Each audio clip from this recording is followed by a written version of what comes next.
Hello friends, सत श्री अकाल, आदाब, नमस्ते, welcome back to our channel Ilahi reaction. आज अपने चैनल पे लेकर आए हैं बहुत इंटरेस्टिंग वीडियो रिएक्शन जिसमें हम रिएक्ट करने वाले हैं 3 reasons why Indian army can never defeat Pakistan army in war. Praveen Sahane analysis. आज की वीडियो बहुत खास होने वाली है। प्रवीण सहाने की बातें हमेशा ना जो जो ऑब्जर्वेशंस वो करते हैं हमेशा कहीं ना कहीं जाके उनकी बातें सच हो जाती हैं। लेट्स सी आज की वीडियो में वो हमें क्या कुछ खास बताने वाले हैं, फिर इसके बारे में बात करेंगे। अब बताऊंगा कि ऑपरेशन सिंदूर के बाद क्या हुआ, but let me say a few military things also जिससे we understand the operation Sindoor better.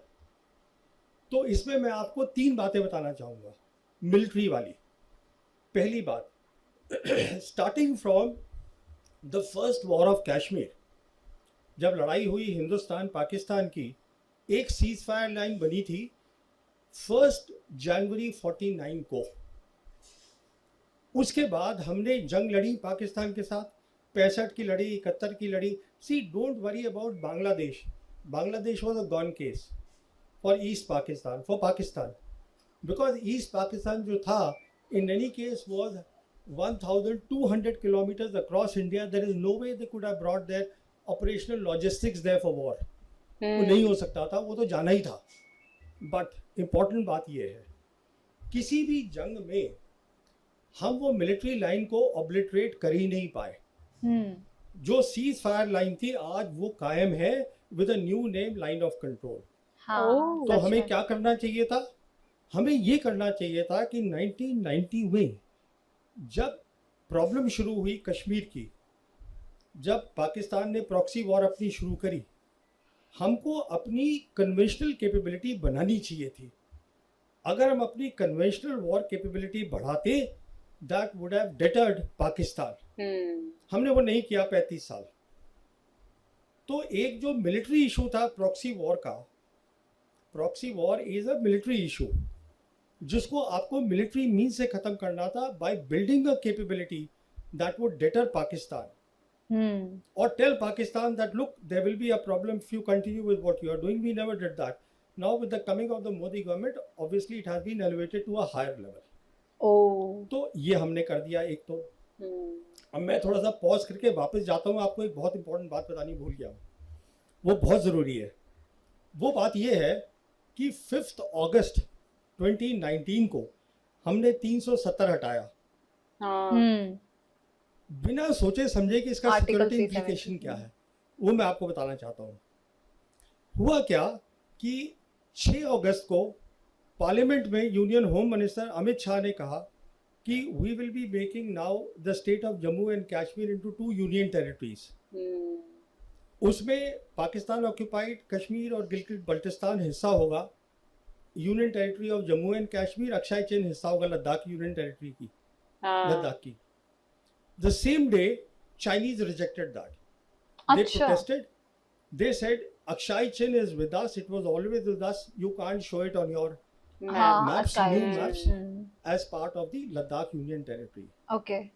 11th August को 2019, Jaishankar as the External Affairs Minister, he traveled to China to meet up with his counterpart Wang Yi to explain to him that look, we have made the maps, but it does not change our position on the ground as far as line of actual control is concerned. China rejected that suggestion.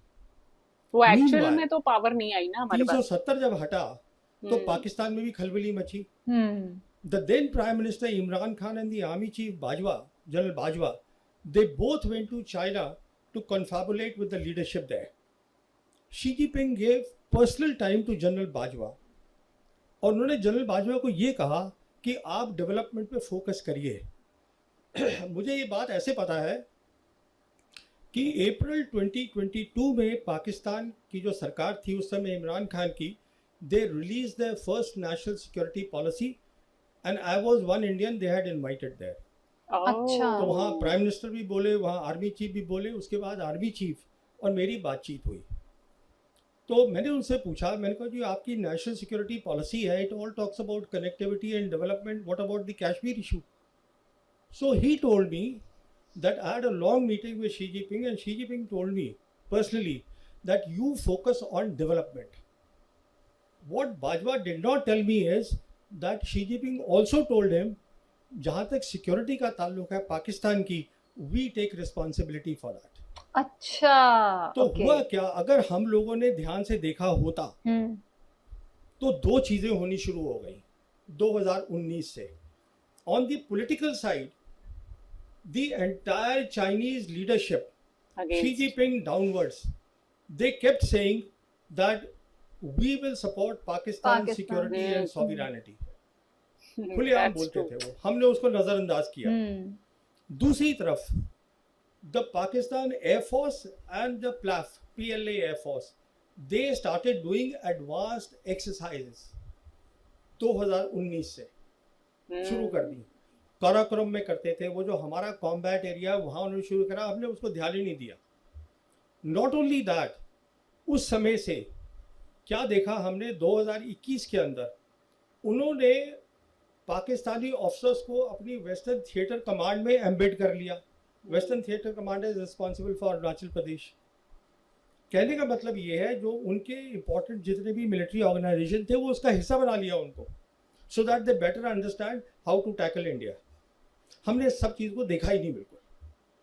तो situation ये है कि हमें एक बात समझ में नहीं आई हमारी मिलिट्री लीडरशिप को, कि it is no longer after 5th August 2019 about India Pakistan, it is no longer about a two front war.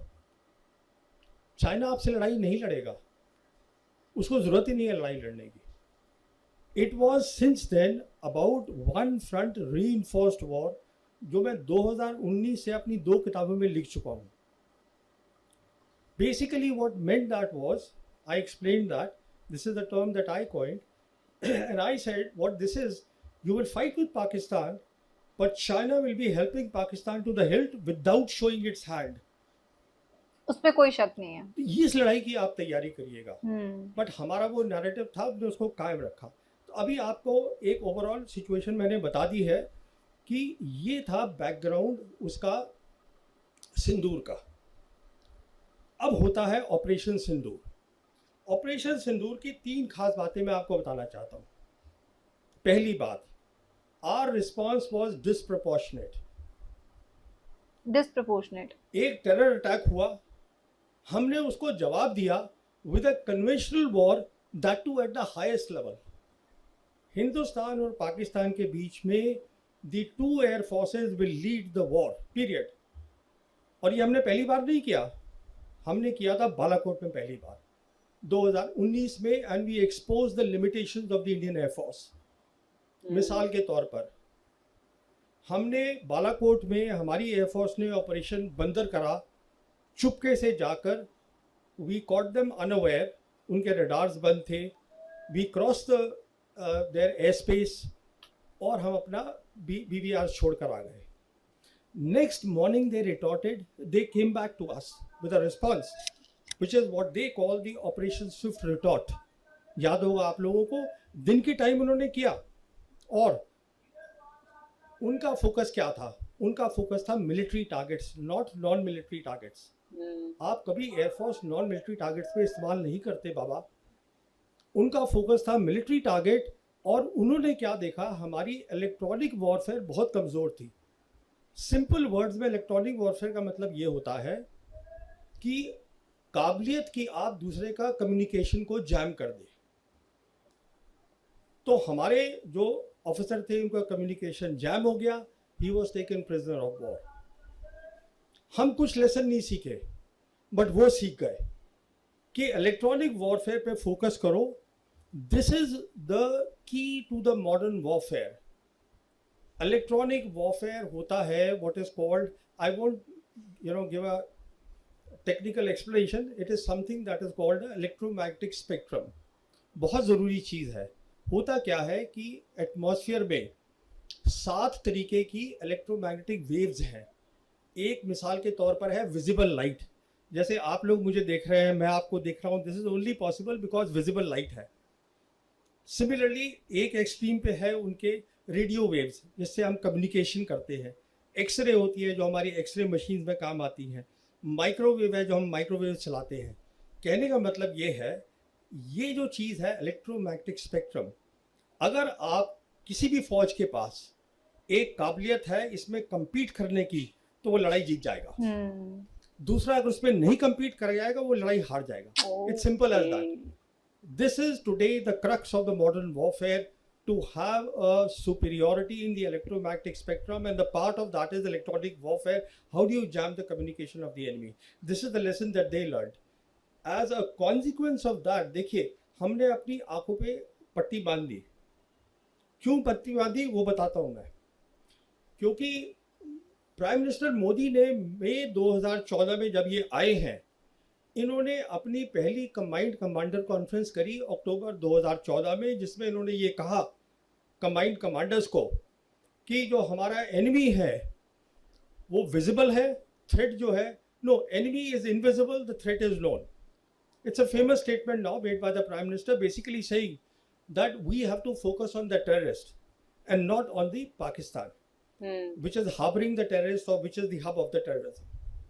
तो वो फोकस वो बन गया कि सब कन्वेंशनल वॉर हमें करनी है, हमें काउंटर टेररिज्म को करते रहना है. आज की वीडियो के अंदर जैसे इन्होंने कश्मीर की बात करी कि कश्मीर का जो लाइन ऑफ कंट्रोल था उसका पहले क्या नाम था और उसके बाद में, और उसको हम चेंज भी कर सकते थे बट किसी ने कोशिश ही नहीं करी है.